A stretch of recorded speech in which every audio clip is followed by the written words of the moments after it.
May nagpaayos pala sa, may nagbigay pala sa akin ano, box pan ito. Galing sa followers ko, binigay sa akin. Ay, wala na rin, pinutol na yung wire dito. Grabe yan, dumi, punong-puno. Yun o. Timer, hindi gumagana. Baka ito na lang pagnahin ko. Itong move siguro yung gamitin ko. Grabe yung dumi o. Grabe. Binigay sa akin.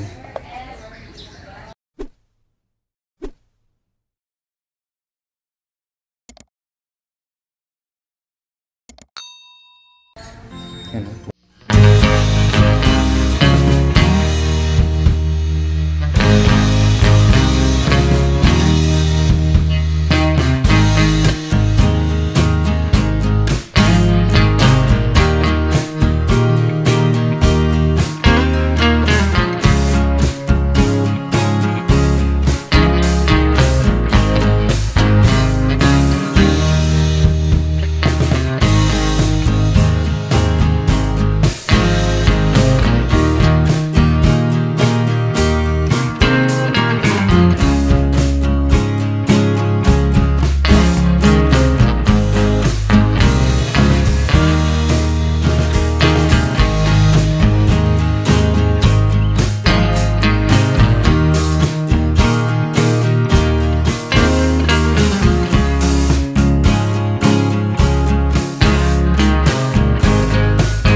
Tuyo ko lang.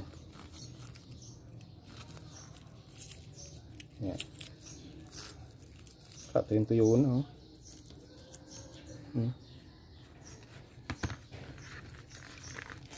Parang lagyan ng oil.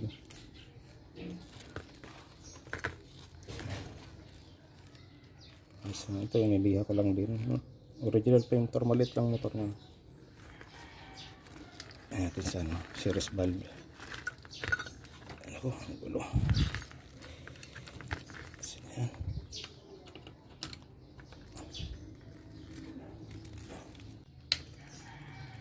Mandar agad to. Yan, number 3 yan pag ganyan. Number 1. 1, 2. Galing lang ano.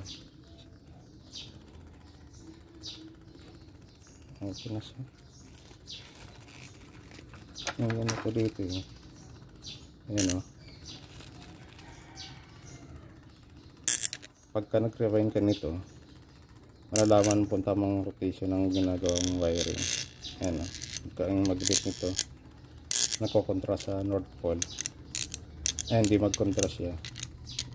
Mali yung tama yan. Ano? North Pole, tama. Nagmamagnet. Pag tinulak yan, hindi nagdikit, mali yan pagka nag-wiring ka nito. Nag-rewind. Okay, walang problema. Ito lang talagang sira. Tapos tong timer. Kasi dumaan siya sa ano yun, sa isang linya naka-series. Kaya siguro nung nasira ang timer, in-stock na, hindi na ginawa. Wala naman ito nung natanggal sa loob mo. Ewan ko kung magagawa ko pa yan. Kung siguro gawin, kung bibili man, direkta na lang to. Dali lang naman gawa ng electric fan. Kahit wala kang tester, itong test valve na ito na ginawa ko, malalaman mo din ang speed. Kasi pagka malakas, mahina ang ilaw. Pag medyo malakas, number 1.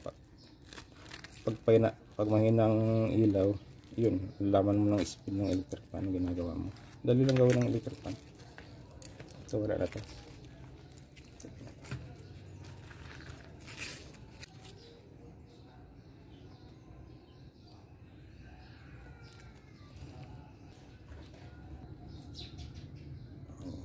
Konting grasa rito.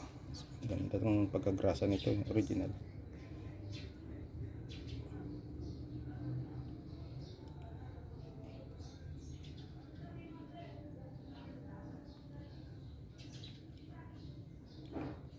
So, grasang ito original to. Ito ginagamit namin grasa sa machine.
kinabit yung timer.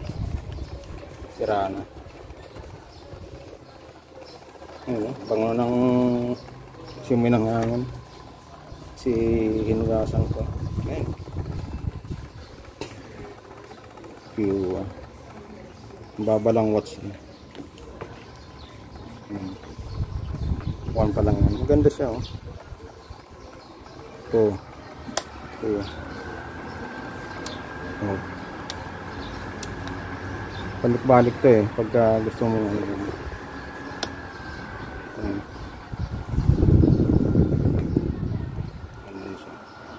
okay na motor, parang ano to, in-stock nung nasira, tapos parang ano sa tubig, nabaha niya to, tapos kinalawang yung motor, pininturahan ko lang yung housing.